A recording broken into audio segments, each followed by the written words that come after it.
Hey there, Gothamites. Welcome to the ARKHAM Sessions. Brian Ward here, alongside the uber-smart and talented Dr. Andrea Letamendi. Hello, Andrea. You're too kind. First of all, I want to apologize for getting last week's episode up late. You should. I know. We had every intention of getting it up on time, but WinterCon really kind of did a number on us, so getting it up was a bit of a hurdle. That's what she said. Oh, well done. If you've not heard it yet, you really should. We talk about Adam West, typecasting, hero worship, why Batman's starting to creep me out. It's a really great episode, worth your listen, so go find Beware the Grey Ghost and check it out. This week, I am genuinely excited because we're talking about subjects that are near and dear to me.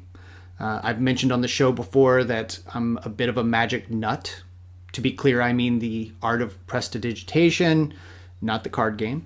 And this week's episode, Prophecy of Doom, falls right into my wheelhouse, not because we're talking so much about magic per se, as we're talking about charlatans and con artists who use a lot of the same tricks of the trade as magicians and other performers. Right, so these are people who beguile and falsify and mystify and basically just con people, right? Absolutely. Like I said, this week's episode is called Prophecy of Doom. It was written by Sean Catherine Derrick from a story by Dennis Marks, and it was directed by Frank Power. We open up on an ocean liner casino. Everybody's having a good time, although it appears that most folks are losing. We move down to what appears to be the engine room, and we see a bomb. Within a few seconds, that bomb detonates, and within a very short time, everyone quickly evacuates, and the ship sinks in a scene not so unlike something we'd have seen in Titanic, minus the awkward love triangle and computer-generated people bouncing off of pieces of the ship. Yeah. Bruce Wayne is at dinner with Ethan Clarke and his daughter Lisa. Drea, is this a date? No. Okay. It is clearly not. It is two friends, Bruce and Ethan, getting together, meeting up for dinner. Lisa is Ethan's daughter, as you said, who is probably about Bruce's age. She looks maybe slightly younger than he is, but you get the sense that these are a bunch of friends getting together and discussing. I agree, but things that are going on. Once Ethan disappears, Bruce and Lisa are pretty chummy out on the sidewalks together, walking along. Lisa, voiced here by the beautiful Miss Heather Locklear. I don't know. In either case, Ethan is an investment banker, known to take very few risks, which makes it that much more odd that he's seemed to have fallen in with this guy Nostromos, a man who's made a number of accurate predictions over the last few weeks and months, including the one about the ship sinking. And Bruce remembers reading about him in the Star Inquirer. Alfred likes to pick up a copy now and then. Lisa is pretty convinced, however, that Nostromos is a fraud, but her father's sucked into this secret brotherhood, which is actually a word that they use, which consists of the wealthiest people in Gotham, except Bruce. At least not yet. Right. We're then shown Nostromos at work, rattling off mumbo-jumbo. The negative plane is aligned with the positive, bringing forth astral harmony. What? It all comes down to tonight being a good night for prophecy. Right, and so Bruce is there. He's in the audience. Our understanding is that he is there to sort of get some more information. He's putting together some evidence because he's quite suspicious of Nostromos, and we can tell from the dinner conversation earlier that he's skeptical, that he is raising an eyebrow. He wonders why Ethan has been believing in what seems to be, a magic trick. Right. So, yeah. And Lisa is obviously concerned about her father, and Bruce wants to look into that. He is in full detective mode here.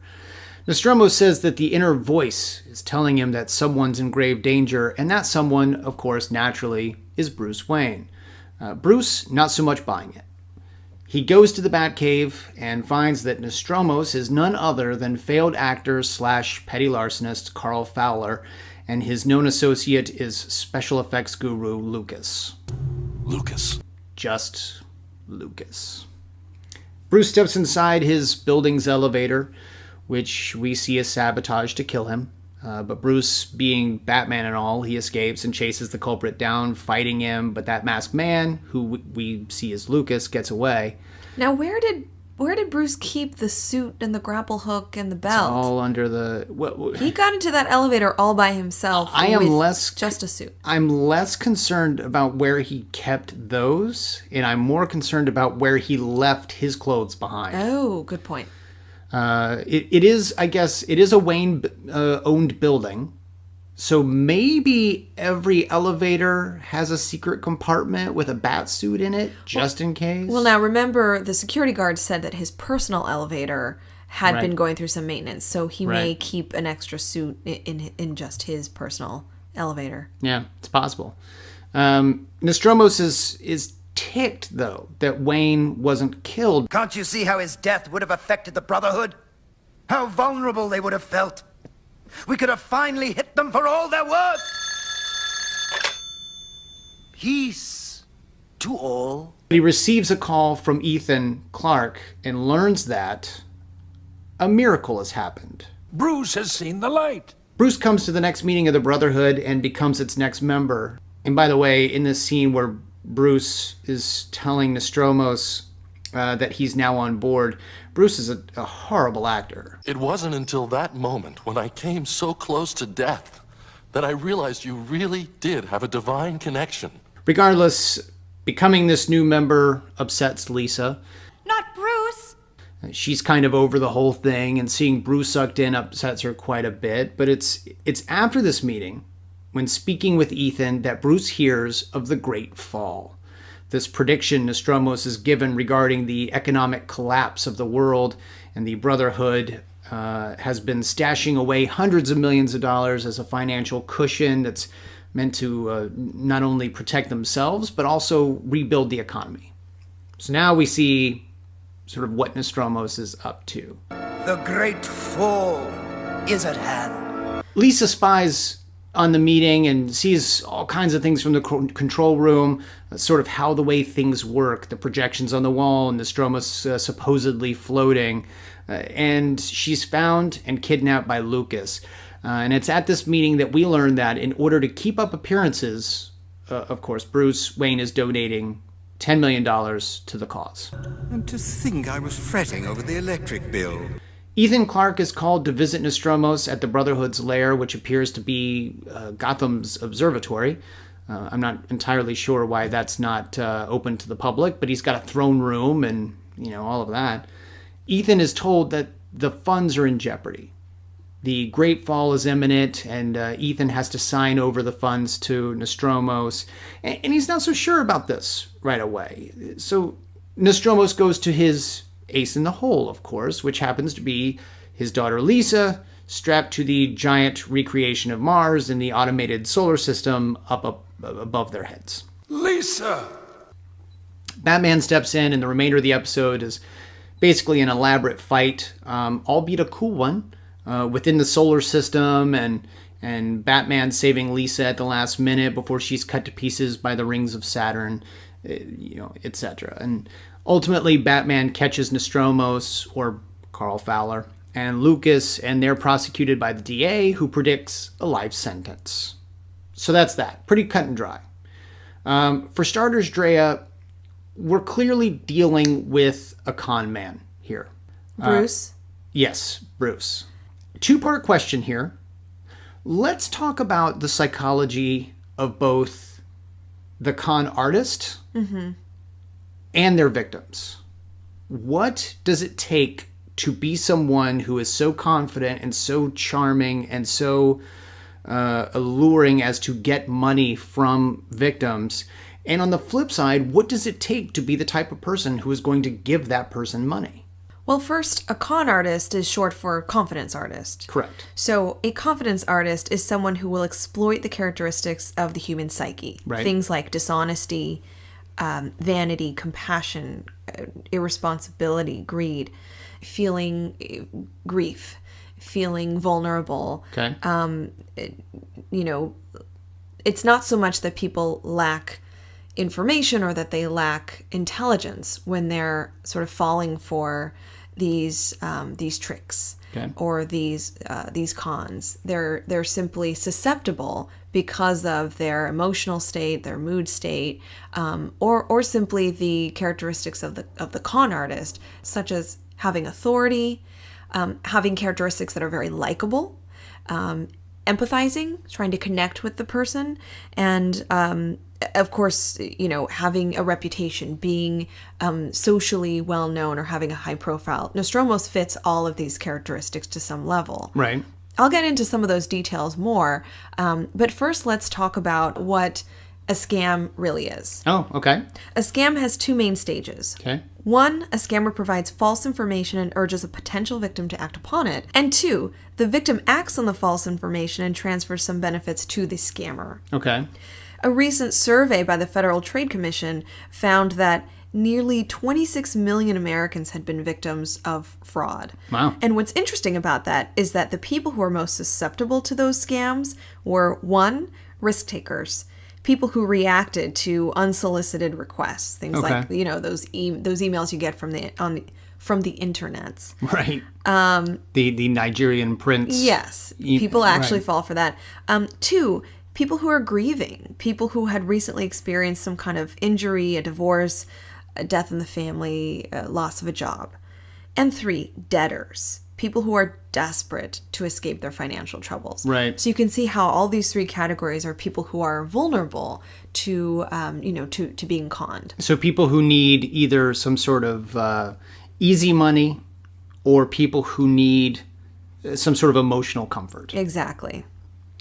Sort of reminds me, being the fan of magic and the fan of this sort of stuff that I am, this actually reminds me of people who are famous for doing these sorts of things. And that's like the fraudulent psychics and mediums that you see on TV. People like the John Edward, Sylvia Browne before she died, James van Praagh, people who have made names for themselves by supposedly talking to the dead. The Long Island medium is she's the current cold reader. She kills me, man. She kills me. Well, I mean, then she could talk to you after she look, does that. that's true. Except that she can't. Just as a bit of a public service announcement, guys, these folks, take it from one person who knows a lot about things that they're doing, not real. They are not speaking to the dead. There are things such as cold readings and hot readings that these folks are using. And if you just do a little bit of research on things like this, you will learn all about the techniques they're using to supposedly talk to the dead. Do not give those people your money, or you will be sort of falling into Nostromos's trap. Right. And again, I want to reiterate that victims, people who are taken advantage of, are not poor decision makers. They're not people who are unintelligent. They're actually people who are often professionals, right, often successful. Actually, the episode we're talking about in BTAS shows Ethan, a successful business savvy guy, known who for falls not for this. known for not taking risks. Exactly. Well, and it sort of plays on their fear a little bit. I absolutely. mean, this guy has predicted the fall of the economy, and he has basically done everything he needs in order to gain their confidence. He has convinced all these people that they need to put this surplus of cash together to protect themselves, and then to eventually rebuild the economy, that it's going to be all up to them. And then he's also done something that is a little bit of a further step to gain their confidence, and that is he has made sure that he has no control of the money. He can't touch it without my written approval. Nostromos insisted everything be above board. He can't touch it unless Ethan Clark signs it away to him. Ethan being the representative of the Brotherhood. He has made sure that Ethan has to sign the money over to him before he gets any of it. And of course, that just further puts their faith in this person, because he's clearly not out for himself. He's out to help them.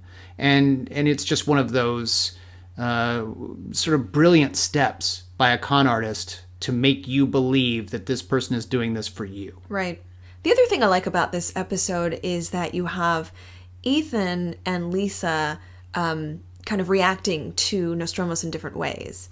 Lisa, I like Lisa. She's a young woman who is clearly not falling for it. Right. She's bright. She's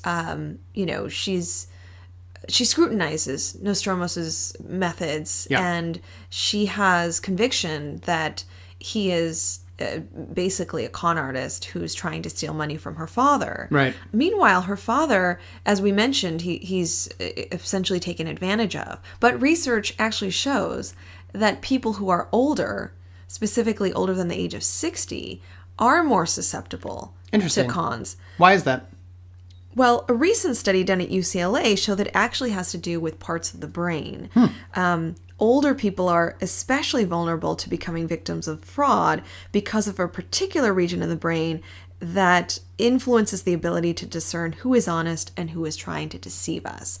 So based on a facial expression, based on how someone looks in their emotional expression, in their face. So it's funny, biology is actually counteracting what experience has done. You would think that experience would make these people less susceptible because they've seen it all, but really their brain is shutting that portion down slowly?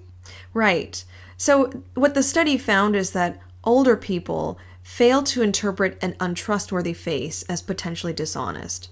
The reason for this is that it seems like the brain, they specify the anterior insula, which is linked to disgust and is important for discerning, like I said, untrustworthy faces. It's less active in adults who are older than younger adults. Interesting. This actually sort of, I guess, it explains a lot about con artists in the past. We always hear about them conning older people.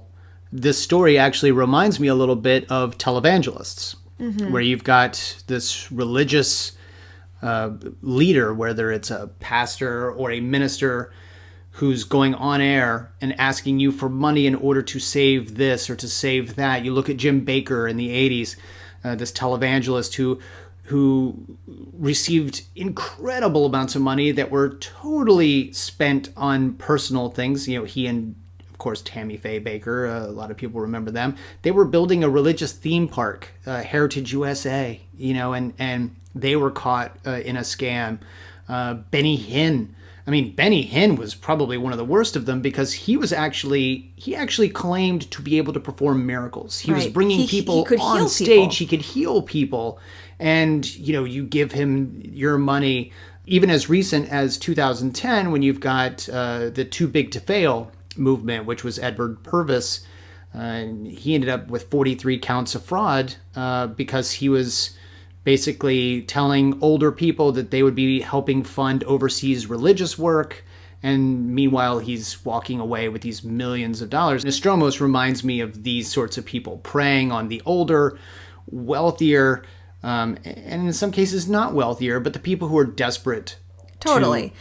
Right. And that UCLA study actually found that the prototypical victim of financial fraud is a 55-year-old male who is an experienced investor. So it turns out that Ethan is that prototype. He represents that well. So it's pretty, reasonable that he would fall for this. But, I think it's interesting that it is true that there seems to be this neurobiological difference between young people and old people, or older people, where older people seem to have diminished ability to have, to rely on this gut feeling.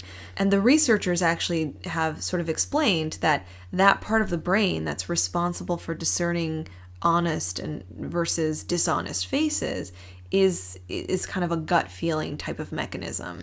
Getting old sucks. It does. And let me just say, when I reach 55 years old, I really hope I'm not an experienced investor, because I'll just start giving my money to all kinds of con artists. Well, interestingly, the researchers say, of course, say no to these kinds of potential scammers. And around the time that someone is going to be, just collecting their 401k, that's the most vulnerable time to be on the lookout for being taken advantage of. So when you're ready to do that, Just keep that in mind. Just say no. I'm not Just say giving no. a dime to anyone, including people I know, just in case. You could all be scammers.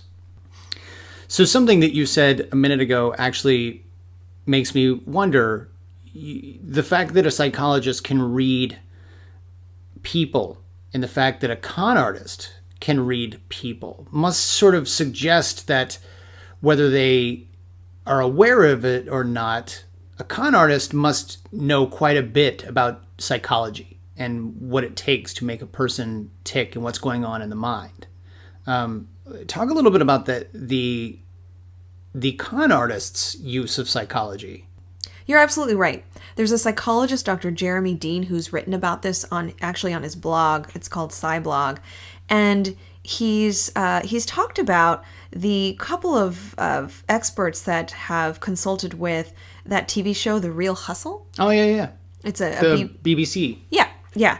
It's that show. An expert from Cambridge University and the consultant on the show have identified 7 of the major psychological principles that are used by con artists, actually, to con people from their money. Wow. Would you like to know about those? I would absolutely not like to know about a single one of those 7. Okay, go ahead and tell All me. right. In the spirit of good hustlers being good psychologists, I'll share them with you, but please don't abuse them. Okay. All right. People, do not abuse these 7 principles of psychology. So the first one is distraction. You know about distraction. Yep. The classic example of distraction. I'm sorry, what's that over there? Yeah. You're terrible. I actually looked. She did. She actually did. Tell us about distraction. Okay. The classic example of distraction is that 3-card game.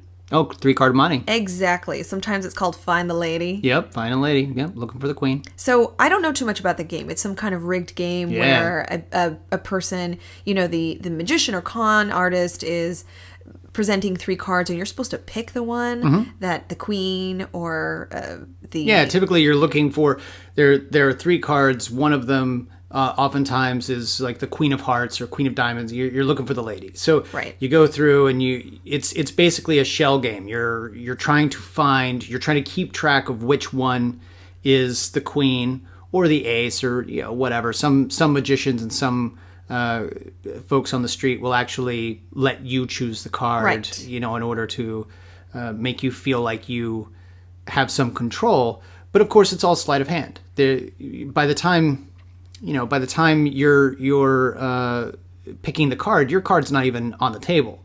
You and I know one of the better 3-card money, I guess, runners that I've ever seen, a magician by the name of John Armstrong. Mm-hmm. You can follow him on Twitter at CardJohn.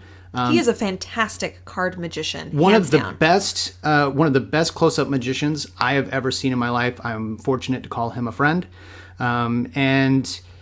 This guy can do 3-card money so incredibly well. In fact, he even has worked it into his act. But yeah, these guys are fantastic. But I saw a guy do it in Vegas. I was crossing one of the bridges, saw a guy on the street doing it. This guy clearly a bit unscrupulous, not doing it for the fun of the performance, doing it for the money. Right. Well, let's be clear.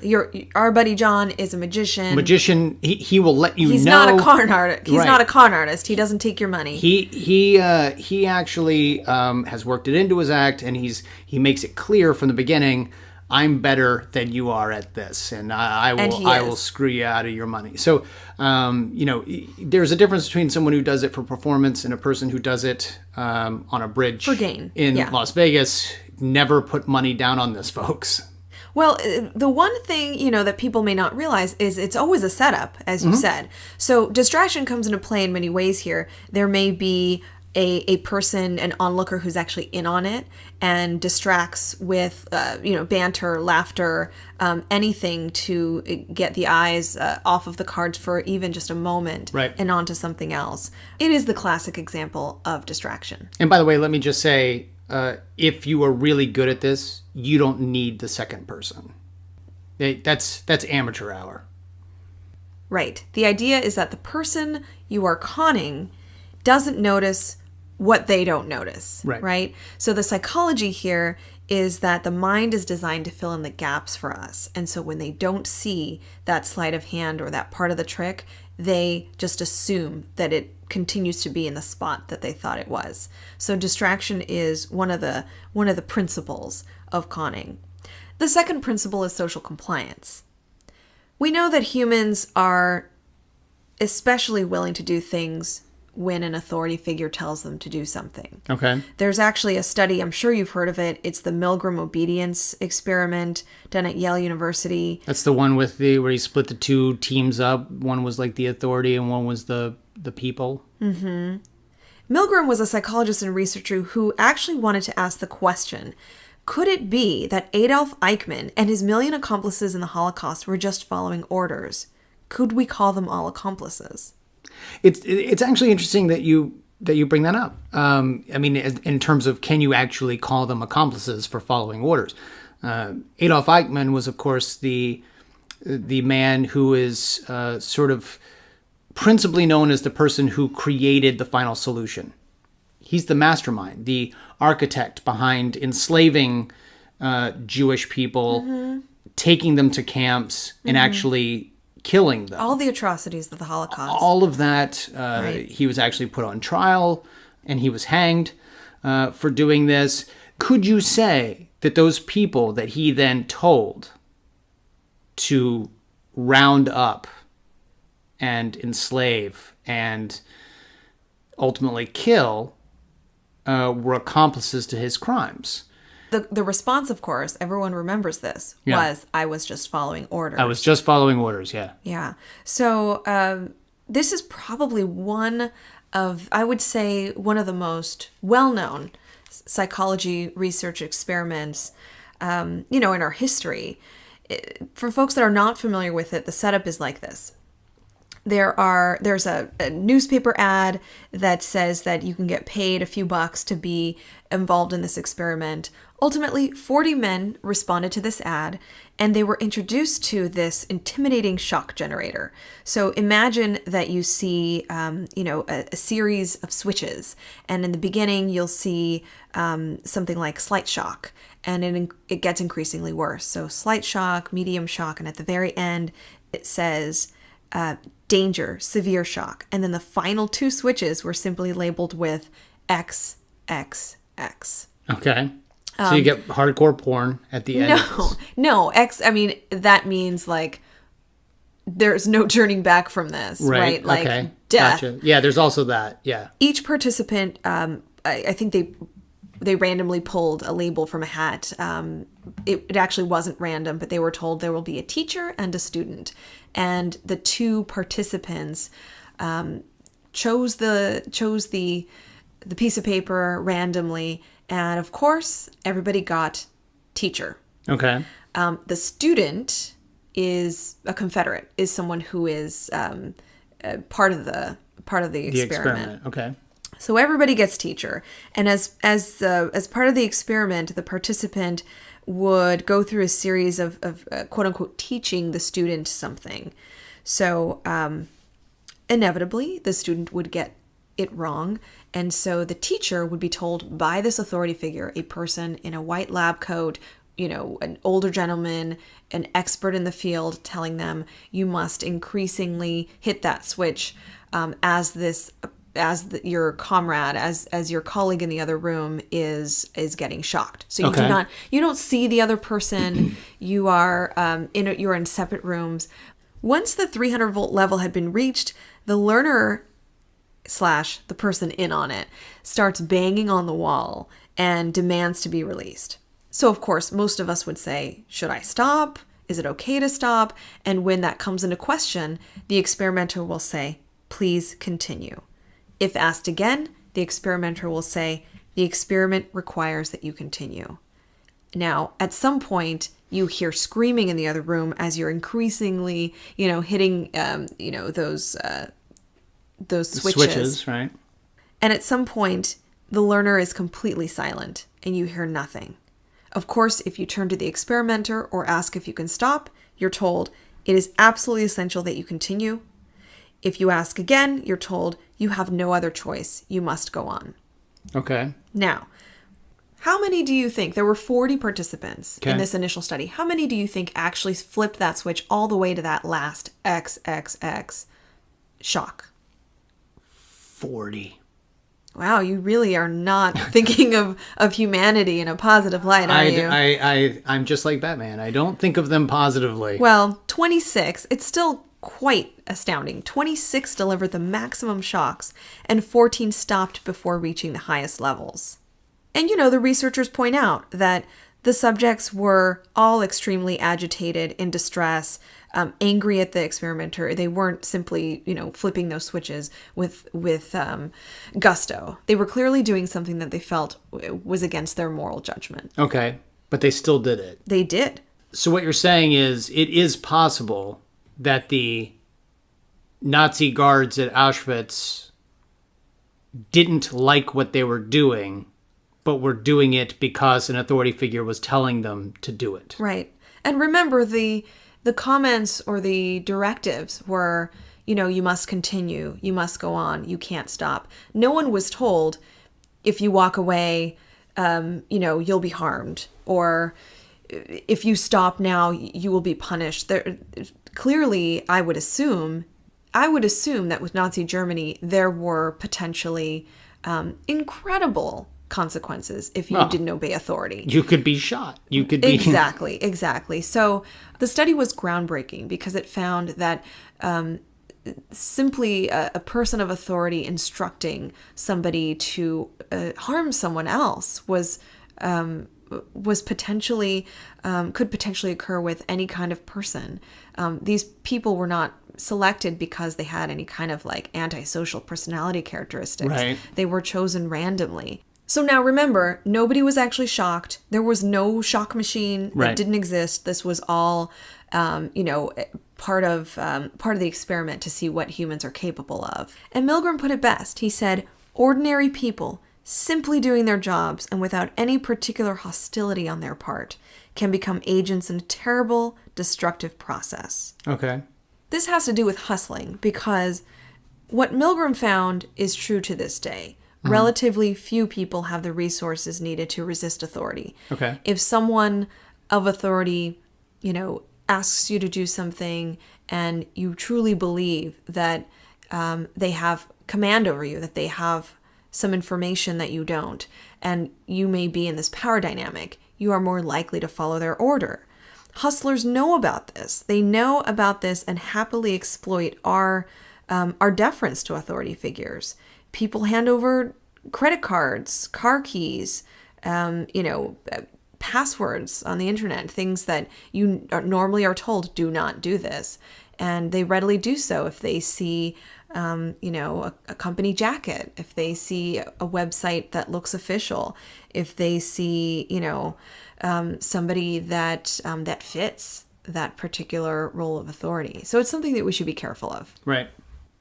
The third psychological principle that con artists use is the herd principle. Ooh, yeah. People are sheep. They follow each other.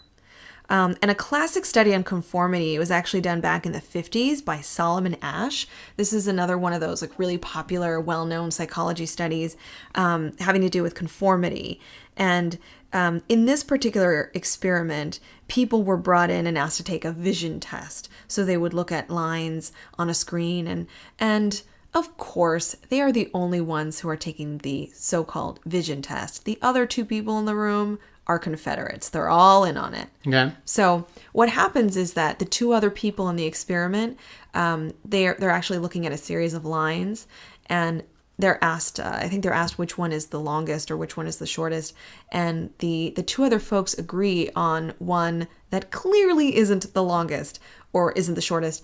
But, the subject, the participant, hears their responses and actually changes their response. It's inaccurate in the sense that what they see isn't what these folks are saying is the longest line, but they conform to that response and say, okay, I choose line C, even though what they're seeing is not the case.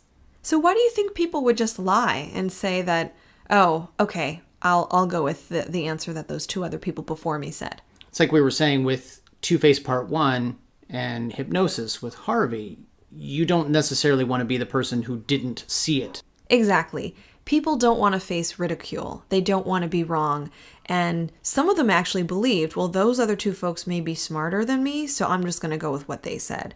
This also goes back to that 3-card trick, the find the lady. 3-card money, yeah? Yeah, in that if other people say, oh, I think it's the middle one, you may also believe that, or you tend to go with that as well. So, there's a lot of influence based on the people around you. The next 3 principles are dishonesty, deception, and need and greed. Those are pretty straightforward, right? Mm-hmm.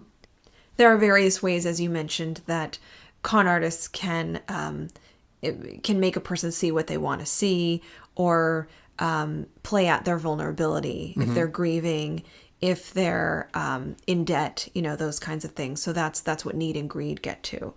And finally, time pressure is the last principle. It's really important because research shows that when we have to make decisions in a short period of time, we have this, it's called an affect heuristic. We rely on our emotions rather than actual judgment and thinking. So if a con man says you've got 24 hours, or else I've got to go to something else, or else our window closes. Right. When there's no time to think, people rely on shortcuts and emotional responses in a situation.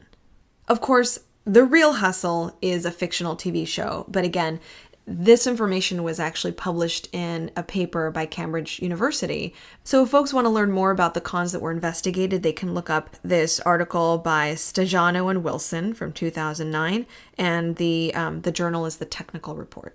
Cool. Now you have studied and you've experienced firsthand the process of hot readings and cold readings. Yeah. Tell me more about that. Okay, so, well, they're basically cold readings and hot readings are what these supposed psychics use in order to get information off of you. So if I walk into a room with 20 people and I say, I'm getting a feeling someone has passed. It's somebody with an M name, like a Mary, or it's a female M name. Odds are good that someone in that room has someone with an M name who passed away. Mm-hmm. So obviously, the bigger the group, the better your odds of being right. Mm-hmm. So you could even take that a step further and say it's someone with an M name. It's like a Mary or a Margaret or something along those lines. It's like a mother figure. Not really a mother figure. It's like a grandmother. Maybe it was your mother, but she's a grandmother. Some right. So inevitably, someone is going to relate to someone it. has that. Someone. So then they say, "Oh, that's me." And then you say you use cold reading. So essentially, you don't know anything about this person, but you're reading their body language. You're if they nod, if they smile, that's reinforcing the path that you're using in order to get this information from people. So if you say something to the effect of, well, this person liked games. They really like playing games, like board games, maybe. Like I'm getting a vision of like checkers, something like that. And someone's like, "Oh, chess. They really like chess." Right, chess. That's kind of what I'm getting. So they're showing me this. They're showing me that. So it sounds like they're just taking guesses. They're taking guesses, and they're looking for you to give them a positive response. Mm-hmm. If you don't give them a positive response, what they do then is they say something. If you say, "Did the person like to play games?" No. But I'm getting like a game sort of connection. Maybe that means that they were really strategic. They thought a lot. They were heavy. Oh, they're very heavy, smart. Right. They're very yeah. Sometimes I get things like I get images of games like chess. Like chess is strategy. So this person was very strategic, right? Right. Oh yeah. But they were in the army. Right. They were in the army. Okay. So they're showing me that they were a strategic mind. They were So they will take misses and turn them into hits.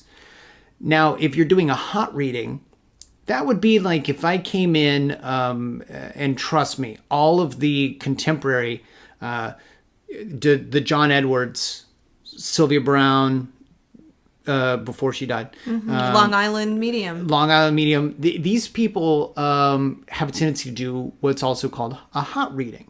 And that is that you're not going in cold. You know information about these people. So maybe your show producer called someone up and said, "Oh, I hear you want to be on the show. Who are you looking to talk to?" "Oh, I'm looking to talk to my mother." "Oh, you're wanting to connect with your mother. Oh, that's very sweet. Trust me, none of this is going back to the Long Island medium. What was your mother's name?"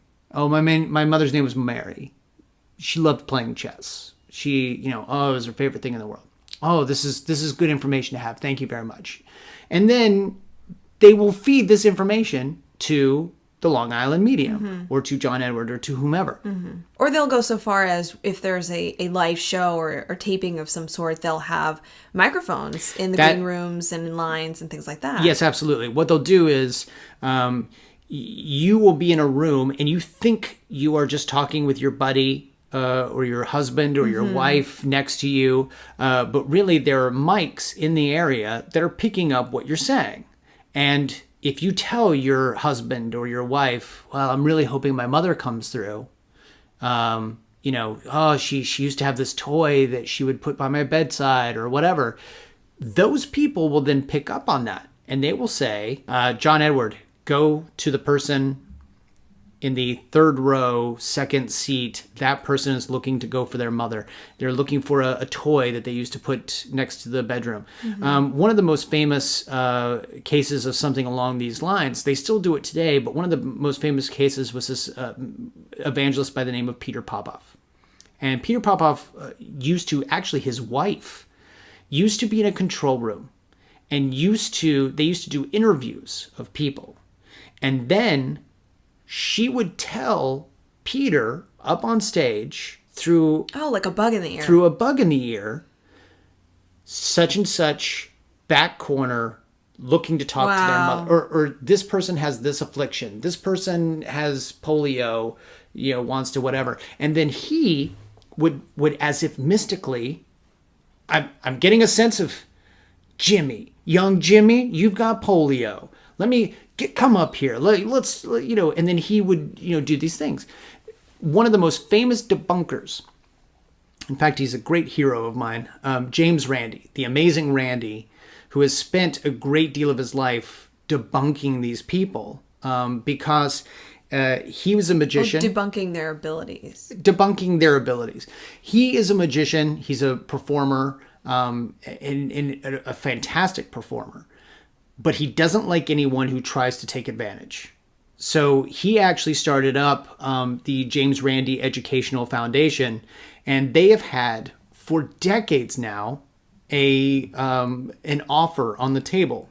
$1 million to you if you can prove, based on a series of tests agreed upon by yourself and the James Randi Educational Foundation, if you can prove without a shadow of a doubt that you hold some sort of paranormal or supernatural or psychic ability, if you've got one of these abilities, he will hand you $1 million if you can prove it.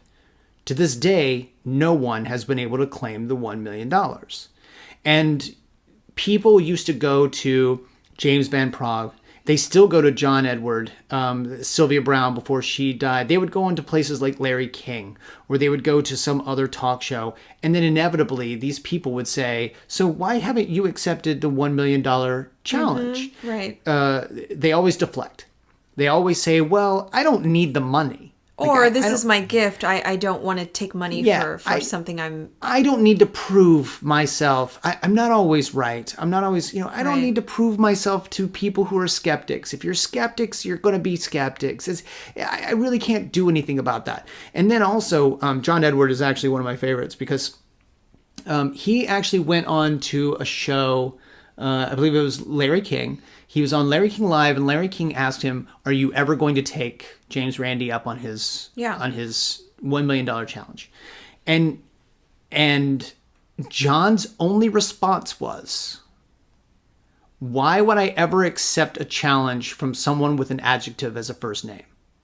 The amazing Randi." So What? He couldn't even say yes or no. Like, he deflected and turned it into an insult, a weird insult of James Randi being known as the Amazing Randy in his professional career. So these people can't pass these tests because there is no way to pass them. Right. At least none that we have ever, seen. So when you're talking about, and by the way, James Randi also was famous in the 70s for debunking the abilities of Uri Geller, who was building up quite a following. This is a guy who used to bend spoons. And he would go onto shows and he would show that he has this psychic ability to bend spoons and break spoons using only his mind. And this is a classic parlor trick. I mean, there are magicians who to this day go to the Magic Castle or go onto television or go wherever, and they do this. But somehow or another, Uri Geller was getting these people this cult following. And James Randi saw that this was dangerous. Actually went onto the Tonight Show, provided Uri Geller with a set of spoons and silverware, and wouldn't let Uri leave until he bent something. And finally, at the end of the night, Uri Geller was basically like, "Oh, I'm not feeling it. The psychic, the vibes, they're not right on this. I can't do it." He continually explained to people how this man was doing this trick. And he's been doing that, for a long time. There are other people. Penn and Teller have been debunking mystics and psychics. Darren Brown, who used to spend a great deal of time as a psychic, as a stage psychic, is very open about the fact that it's all performance. And he's very open about cold and hot readings. So this sort of stuff, it just gets to me. And I feel for the people who are manipulated by it, but it's one of those things that can be very dangerous if used the wrong way. Right. And I mean, I think we make the distinction between a magician and an illusionist who entertains and makes it very clear that their tricks are just fantastic. Absolutely. Tricks. Sleight of hand, distraction, all those things, but they're very honest that they are clearly, I think I'm more impressed by someone who is so skilled that they can make me see something that actually didn't happen versus someone who is trying to, trying to trick me by trying to make me believe that they have a supernatural power. There's a huge difference there. I can do one better than that. And that is James Randi was once performing the spoons, the bending of the spoons. And he was performing in front of a group of people, and a professor, I believe it was like Buffalo University or something like that, stands up and says, this man is a fraud. To which James says, "You're absolutely right, sir. I am a fraud. I'm a fake. I'm a charlatan. I'm a phony. This is what I do. I use trickery to do this." And the guy says, "No, you're trying to make us think you're using trickery when really I believe you have psychic powers." And true story. Like, that's awesome. Like the guy was like, no, you're telling us it's something we could all do. Right. But I believe you have the ability to do this. And that's actually exactly why I like this episode of Batman the Animated Series, because Bruce is clearly a man of science. He's skeptical. He's even annoyed by Nostromos. He's really invested in collecting evidence to show that this man is a fraud, and he absolutely dislikes the idea that this man is stealing from people. So he's very much wanting to take him down. Right. And so I like that this is showing that side of Bruce. Although he doesn't spend a lot of time in this episode debunking all of Nostromo's, little tricks, we do see some interesting parts of the episode, like the hook in Nostromos's robe. Yeah, in the back of the robe. Yeah, no one really points it out, but we see it, and that kind of indicates that he is on some kind of pulley system or and wire. Batman uses it to his advantage when he actually lifts Nostromos up and starts moving him around, but they don't ever call it out. He's also, when Bruce is in during the performance, when Nostromo says that something is going to happen to Bruce, Bruce's glass shatters. Right. And later, Bruce explains, Psychic vibrations, Alfred. Though I'd bet on a high-frequency sonic device. so again, he's looking at what is the most plausible, what are the scientific or reasonable explanations for these things, rather than this man clearly has supernatural powers. Right. Yeah, we've talked a lot about real life examples of these people. I mean, we've talked about the televangelists, Jim Bakker, Benny Hinn. We've talked about Uri Geller and Peter Popoff and Edward Purvis. We've talked about these folks. I think that we would probably look at Nostromos and we would say that more than likely, I think it's safe to say that Nostromos is probably best described as a modern day Rasputin. And with a number of these other fraudsters thrown in for sure. For those who aren't aware of Grigory Rasputin, he was the chief advisor to Nicholas II, the Romanov family in Russia. He was actually brought in. He was actually brought in because the Tsar's only son. I think Nicholas had 3 daughters, and then his son was born, and he was the heir to the throne, Alexei. And he was born with hemophilia, and this was a disease that was passed down from his wife, Alexandra, and they were trying to keep it quiet. But ultimately, he ended up getting very sick, and they ended up going to doctors. They ended up going to other healers, and they really couldn't make anything work. So they eventually called in Grigory Rasputin, who was basically a pilgrim, a religious pilgrim. He believed, other people believed that he was some sort of faith healer and a wise prophet, and he essentially became the most powerful man in the kingdom because he was actually successful, relatively, where others weren't. And next thing you know, Alexei is getting better and is starting to feel better. And this really secured Nicholas's wife, Alexandra's faith in Rasputin. And Rasputin then ended up kind of running the country by telling the Tsarina, the empress, what to do. And she'd tell Nicholas, and because ultimately Nicholas was sort of a pretty weak czar. Rasputin was actually so polarizing in that for some, he was a man of faith with whom God walked. I mean, really, basically, until she died, Alexandra was defending Rasputin. And others, however, thought that he was a charlatan. There were several plots for assassination, and to my knowledge, there was at least one actual attempt that was nearly fatal. I mean, he was stabbed in the stomach, nearly killed.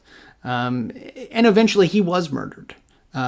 And so he definitely, when you look at the character of Nostromos, you can kind of get that feeling of Rasputin, a dark figure who's basically a mythical figure at this point. I mean, even his own death has become exaggerated over the decades since it happened. So yeah, I would say that Nostromos is probably a cross between Grigory Rasputin and then all of these other people that we've talked about. Or all these other kinds of people, not specifically those people, but, That's all that I have from here. What about you? Any final thoughts on Prophecy of Doom? No, I think it was a well-written, clearly fascinating episode that, that teaches us a bit about where Bruce stands. And yes, Batman saves the day. He saves Lisa. He saves Ethan. That's all necessary as part of the episode. But I think we learn quite a bit about trusting people, about the idea that people may take advantage of you, the idea that the supernatural is really just a myth. I think there are some really important themes and topics that this brings up. Yes. So be careful out there, especially as you get older. Anyone 55 or older, you're screwed. I'm sorry. If anyone is interested in reading more about these topics, especially the psychology of con artists, I have some recommended readings. Excellent. The first is a book written by Simon Lavelle. He's a magician, but also someone who knows everything about the way con artists work. It's called How to Cheat at Everything. A con man reveals the secrets of the esoteric trade of cheating, scams, and hustles. I believe Simon is also, if I'm not mistaken, he was one of the consultants on the TV show White Collar with the con man. Interesting. The other book is by Robert Cialdini, I hope I'm pronouncing that right, who wrote Influence, The Psychology of Persuasion. That book goes over a number of psychological principles like authority, reciprocation, liking, the things that we mentioned today. Right. We mentioned Cyblog, written by Dr. Jeremy Dean. Yes. Cyblog is an awesome website that has a lot of evidence-based resources for people interested in this kind of pop culture. And finally, for the psych nuts out there who want to look up Stanley Milgram's work, one of the most cited papers he wrote is called The Perils of Obedience from 1973 by Harper's Magazine. In Harper's Magazine. Great. So that's it for this episode. As always, you can reach us on Twitter. We are at ARKHAM Sessions. I'm at bward028. Drea, where can they find you on Twitter? I'm at Arkham Asylum Doc.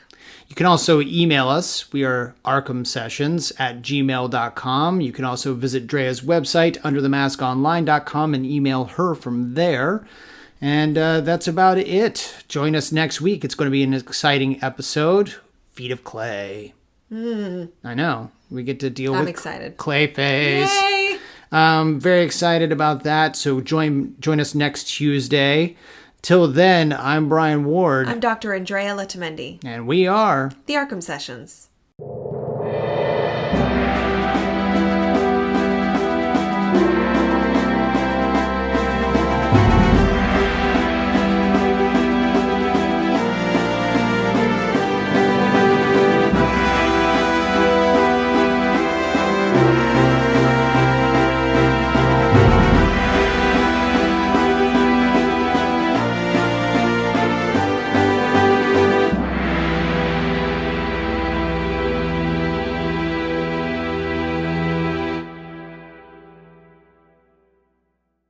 Right, so these are people who beguile and falsify and mystify and basically just con people, right? Absolutely.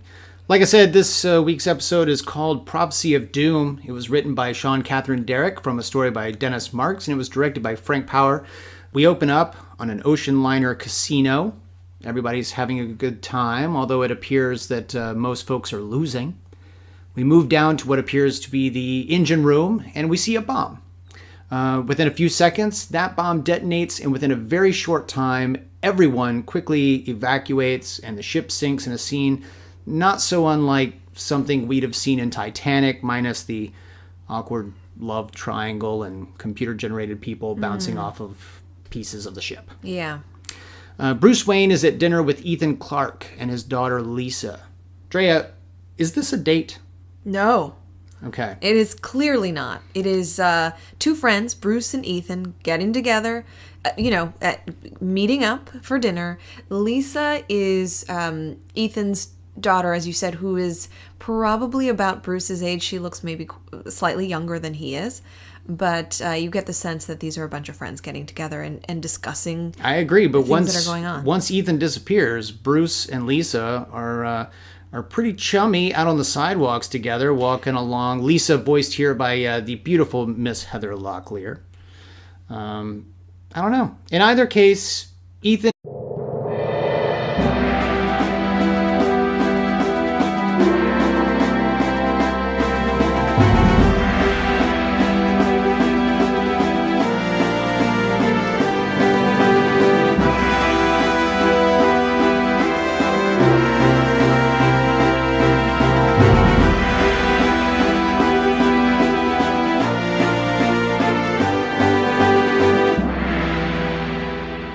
Hey there, Gothamites. Welcome to the ARKHAM Sessions. Brian Ward here, alongside the uber-smart and talented Dr. Andrea Letamendi. Hello, Andrea. You're too kind.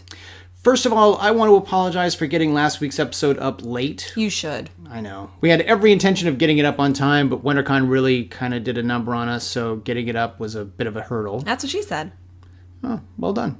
If you've not heard it yet, you really should. We talk about Adam West, typecasting, hero worship, why Batman's starting to creep me out. It's a really great episode, worth your listen, so go find Beware the Grey Ghost and check it out. This week, I am genuinely excited because we're talking about subjects that are near and dear to me. I've mentioned on the show before that I'm a bit of a magic nut.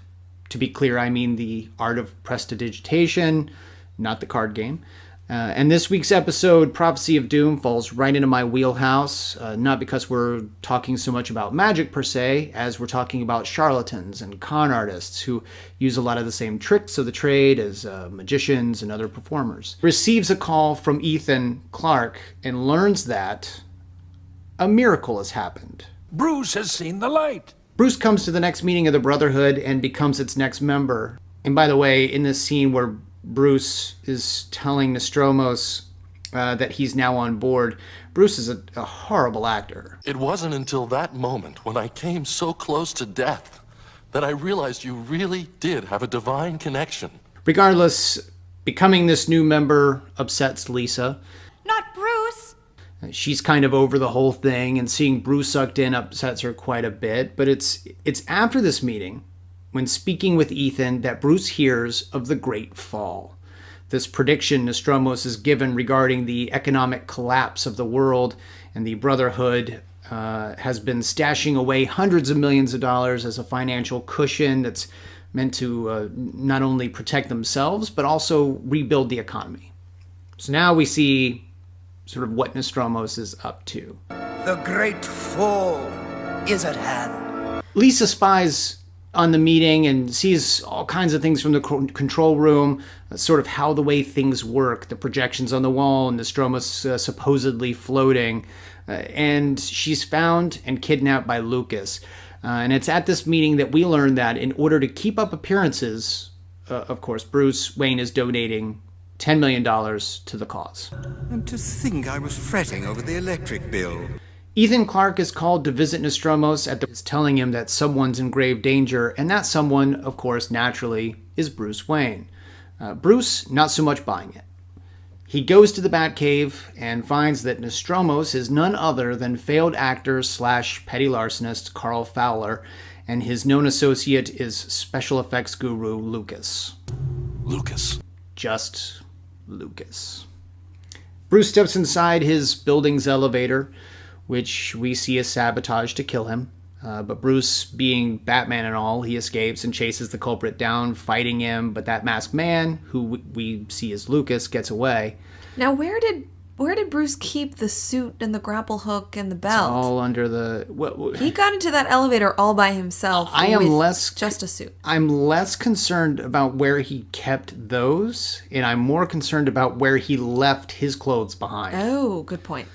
It is a Wayne owned building, so maybe every elevator has a secret compartment with a bat suit in it, just in case. Well, now remember, the security guard said that his personal elevator had been going through some maintenance, so he may keep an extra suit in just his personal elevator. Yeah, it's possible. Nostromos is ticked, though, that Wayne wasn't killed. Can't you see how his death would have affected the Brotherhood? How vulnerable they would have felt. We could have finally hit them for all they're worth. Peace to all. He is an investment banker, known to take very few risks, which makes it that much more odd that he's seemed to have fallen in with this guy Nostromos, a man who's made a number of accurate predictions over the last few weeks and months, including the one about the ship sinking. And Bruce remembers reading about him in the Star Inquirer. Alfred likes to pick up a copy now and then. Lisa is pretty convinced, however, that Nostromos is a fraud, but her father sucked into this secret brotherhood, which is actually a word that they use, which consists of the wealthiest people in Gotham, except Bruce. At least not yet. Right. We're then shown Nostromos at work, rattling off mumbo-jumbo. The negative plane is aligned with the positive, bringing forth astral harmony. What? It all comes down to tonight being a good night for prophecy. Right. And so Bruce is there. He's in the audience. Our understanding is that he is there to sort of get some more information. He's putting together some evidence because he's quite suspicious of Nostromos, and we can tell from the dinner conversation earlier that he's skeptical, that he is raising an eyebrow. He wonders why Ethan has been believing in what seems to be, a magic trick. Right. So, yeah. And Lisa is obviously concerned about her father, and Bruce wants to look into that. He is in full detective mode here. Nostromo says that the inner voice